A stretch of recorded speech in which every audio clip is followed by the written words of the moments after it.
मजदूर की मजदूरी। रवि एक गरीब मजदूर है। वो गांव के एक सेठ के पास मजदूरी करता है। उसका सेठ बड़ा घमंडी और स्वार्थी इंसान है। वो अपने किसी भी मजदूर से ढंग से पेश नहीं आता है। आज रवि को उसका वेतन मिलने वाला है। और ये क्या, रवि को फिर से इस बार वेतन कम मिला। रवि ने इस बारे में अपने सेठ से बात की। मालिक, आपने इस बार मुझे वेतन कम दिया है। हाँ, तो और क्या, तूने इस महीने काम ही क्या किया था? तो इस महीने में 2 दिन तो आया ही नहीं। मालिक, ऐसा ना करो। उन 2 दिन तो मेरी तबीयत खराब थी। आखिर मैं उन 2 दिन आता कैसे? और आपने तो 2 दिन से भी ज्यादा के पैसे काट रखे हैं। पर उसका मालिक नहीं मानता। तुझे इतनी ही तकलीफ है तो तू कहीं और काम क्यों नहीं ढूंढ लेता? और फिर रवि उदास घर आ जाता है। घर पर आते ही रवि की पत्नी उससे कहती है, क्या हुआ, आप इतने उदास क्यों हैं? क्या इस बार भी सेठ ने आपके पैसे काट लिए? हाँ, इस बार भी मालिक ने काफी वेतन काट लिया। अगले हफ्ते रिंकी का जन्मदिन है और इतने पैसे में तो रिंकी के लिए कोई अच्छा सा तोहफा भी नहीं आ सकता। आखिर मैं क्या करूं? आप परेशान ना हो। आप उस सेठ के पास से काम क्यों नहीं छोड़ देते? आखिर वो आपके साथ कितनी ज्यादती करता है। मुझे तो लगता है कि आपको उसके खिलाफ आवाज उठानी चाहिए। मैंने सेठ से बात की थी, पर वो नहीं माना। और इतनी जल्दी तो कहीं और काम भी तो नहीं मिलेगा। आखिर अब कर भी क्या सकता हूँ? चलो, मैं सेठ के यहाँ कुछ घंटे अधिक समय तक काम कर लूंगा, ताकि रिंकी के लिए उसका तोहफा तो ले सकूं। अगले दिन से रवि उस सेठ के पास अधिक समय तक काम करने लगता है। और ऐसे ही रवि को एक हफ्ता हो जाता है। और तभी रिंकी का जन्मदिन भी आ जाता है। रवि सेठ के पास पैसे मांगने जाता है।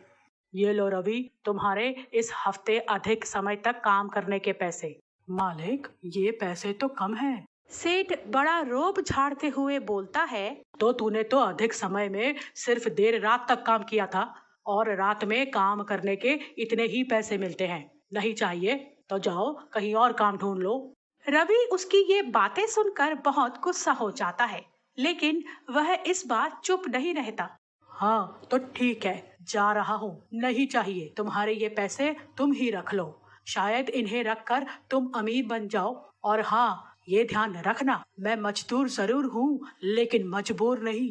रवि ये सब बातें सेठ को सुनाकर वहां से काम छोड़कर चले जाता है। पर सेठ को तो जैसे कुछ फर्क ही नहीं पड़ता। जा जा, तेरे जाने से कौन सा मेरा काम रुक जाएगा। रवि उदास घर आ जाता है। घर पर रिंकी रवि का इंतजार कर रही होती है। घर पर पहुंचते ही रिंकी रवि से कहती है, पापा, क्या हुआ, आप इतने उदास क्यों हैं? क्या आपको मेरे जन्मदिन का तोहफा नहीं मिला? रवि काफी उदास होते हुए बोलता है, नहीं बेटा, आज मैं जब तक आया तब तक दुकानें बंद हो चुकी थी। कल मैं आपके लिए जरूर तोहफा लाऊंगा। कोई बात नहीं पापा, मुझे आपसे कोई तोहफा नहीं चाहिए। मुझे सिर्फ आप चाहिए। ये सुनकर रवि की आंखों में आंसू आ जाते हैं। और वो रिंकी को गोद में ले लेता है।